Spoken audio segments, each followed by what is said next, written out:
मला उत्तर हवंय, कोण आहे शिरीष घाणेकर? त्याचा काय संबंध आईशी आणि असा काय विश्वासघात केला होता माझ्या आईने तुमचा? काय बडबडतेस ग श्रावणी? विश्वंभर आता कुठून कुठल्या परिस्थितीतून आलाय हे कळत नाही तुला? सगळं माहितीये मला आणि तरी सुद्धा मला उत्तर हवंय. डोकं फिरवू नकोस उगाच त्याचं. विश्वंभर तुझा आता आराम कर, हिच्याकडे लक्ष देऊ नकोस.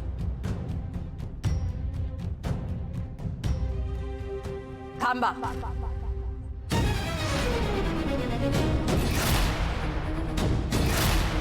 सांगा ना मला, कोण होती माझी आई? कशी होती? नक्की तिचं काय चुकलं होतं? एवढा का तिरस्कार करता तुम्ही तिचा?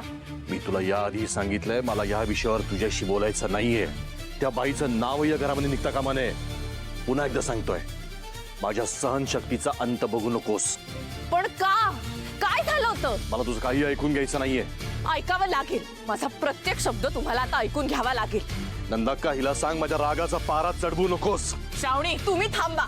हा माझ्यातला आणि साहेबांमधला विषय.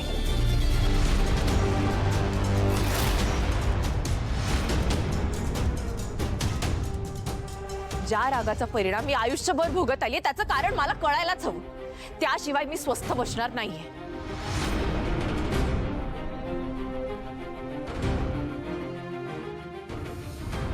अजून किती पळणार आहात सत्यापासनं?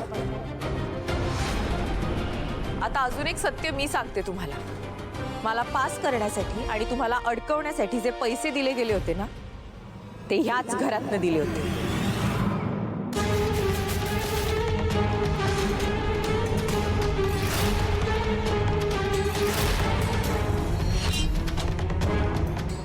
श्रावणी काय बडबडतेस तू आणि काय वाटेल ते आरोप करतेस?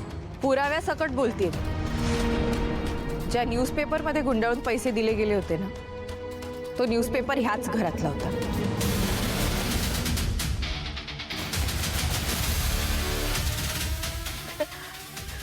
न्यूजपेपर मध्ये पैसे गुंडाळले होते. मूर्खच आहे जो कोणी आहे तो. हो, तेच म्हणतेय, मूर्खच असणार तो, ज्याने इतका मोठा पुरावा माझ्या हाती दिला.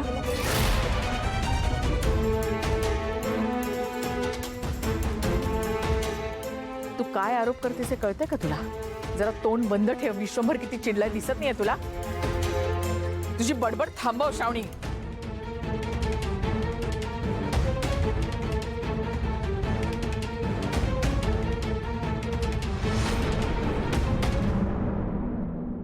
ही श्रावणी आता विश्वंभरला सत्य सांगते की काय?